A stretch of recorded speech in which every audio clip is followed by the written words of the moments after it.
आपल्या लाडक्या रितेश दादांनी सादर केला। त्या रितेश दादांचं या ठिकाणी मनपूर्वक हार्दिक हार्दिक अभिनंदन। छत्रपती श्री शिवाजी महाराज की स्वागत करा। आणि आपले धीरज साहेब सुद्धा या चित्रपटातून आपल्याला दिसलेले आहेत। त्यांनी भूमिका या ठिकाणी केली आहे त्याबद्दल हार्दिक हार्दिक स्वागत करा। वंदनीय आहे सर, आदरणीय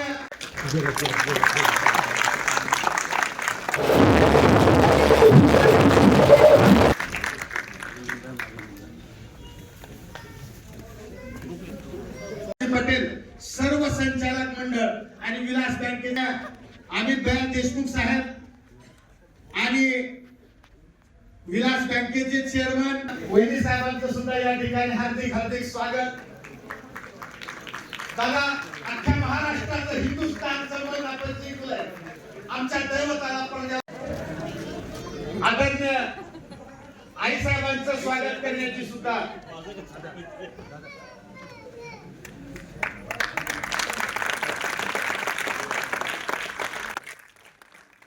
या ठिकाणी आदरणीय आई साहेबांचं छत्रपती संभाजी महाराज की जय, जय जिजाऊ, जय शिवराय। खरं म्हणजे हा शो ऑर्गनाइज केल्याबद्दल मी तुम्हा सर्वांचा अत्यंत आभारी आहे। आणि चित्रपट 3.5 वर्षापूर्वी वेड हा चित्रपट मी दिग्दर्शित केला होता आणि त्यावेळेस मी ठरवलं होतं की पहिला दिवस जो आहे, खरं म्हणजे तुझे मेरी कसम जेव्हा जिनिलाने मी एकदा काम केलं होतं पहिला चित्रपट, त्याचा पहिला शो आम्ही लातूरला केला होता।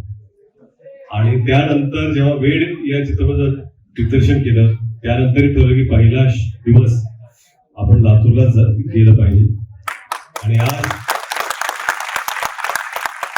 राजा शिवाजी हा चित्रपट महाराष्ट्रभर, देशभर, जगभर प्रदर्शित होत आहे, तरी सुद्धा आमची ओढ ही लातूरचीच आहे। आणि आपली ही ओढ आपल्या त्या मातीचा, ज्या मातीत आपला जन्म झाला आणि आपण सर्व आलात।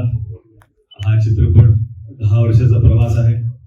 प्रामाणिकपणे आपण ज्यांना आपलं आधारस्तंभ म्हणतो, आपण ज्यांना देव मानतो, असे आपले दैवत छत्रपती शिवाजी महाराजांची शौर्यगाथा हा दाखवण्याचा आम्ही प्रयत्न केला। आणि खरं म्हणजे बऱ्याचशा गोष्टी आहेत ज्या आपल्याला पुस्तकात सुद्धा, आपल्या शाळेतले धडे तेवढेच 10 ओळी 16 ओळी तेवढ्या पुरतच आपल्याला शिकवलं जातं, परंतु अभ्यास करून आम्हाला वाटलं की काहीतरी नवीन गोष्टी ह्या चित्रपटात दाखवण्याचा प्रयत्न करावा आणि तो प्रामाणिकपणे केलाही। मी ही संधी घेतो। काय की चित्रपटाची निर्मिती करताना जिओ स्टुडिओज आहेत, त्यांनी भक्कमपणे ज्योती देशपांडे त्यांनी पाठिंबा दिला की एवढ्या मोठ्या बजेट चित्रपट बनवायचा। त्याचबरोबर या चित्रपटाची निर्मिती कधीही सोपी नव्हती। एवढे सगळे ऍक्टर्स, एवढा क्राऊड, एवढे मोठे सेट्स हे बांधणं सुद्धा आणि उभं करणं हे सोपं नव्हतं, पण त्याची सगळी जबाबदारी जिनिला यांनी घेतली होती। आणि एखादी गोष्ट आपण सुरू केली की आपल्या पाठीशी आपला एक व्यक्ती असणं फार गरजेचं असतं। आणि माझ्यासाठी ती व्यक्ती जिनिल्या होती. या चित्रपटामध्ये मराठी चित्रपट जरी असला तरी मला वाटलं की ह्या चित्रपटामध्ये आपण आपले जे 23 वर्षाचे संबंध या इंडस्ट्रीमध्ये जे कमवलेले आहेत, आणि हे कमवताना काय असतं, बँकेसारखं असतं, आपण जमा करत राहतो. तुमची जरी इच्छा नसली की विड्रॉ करावं तरी पण कधीतरी करावं लागतं. ती ही वेळ.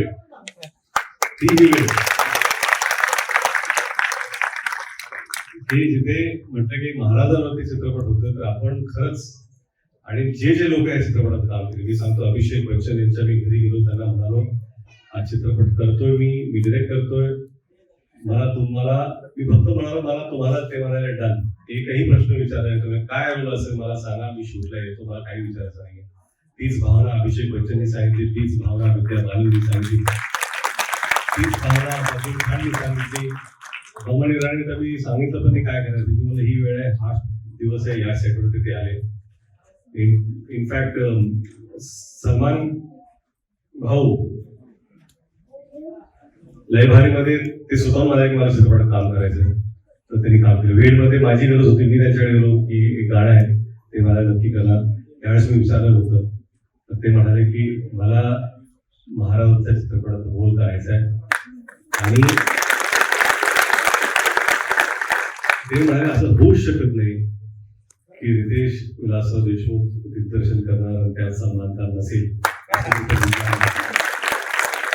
जी भावना त्यांनी दाखवली ते आता येतील अर्धा झाल्या चित्रपट, त्याची वाट बघा, ते पण येतील.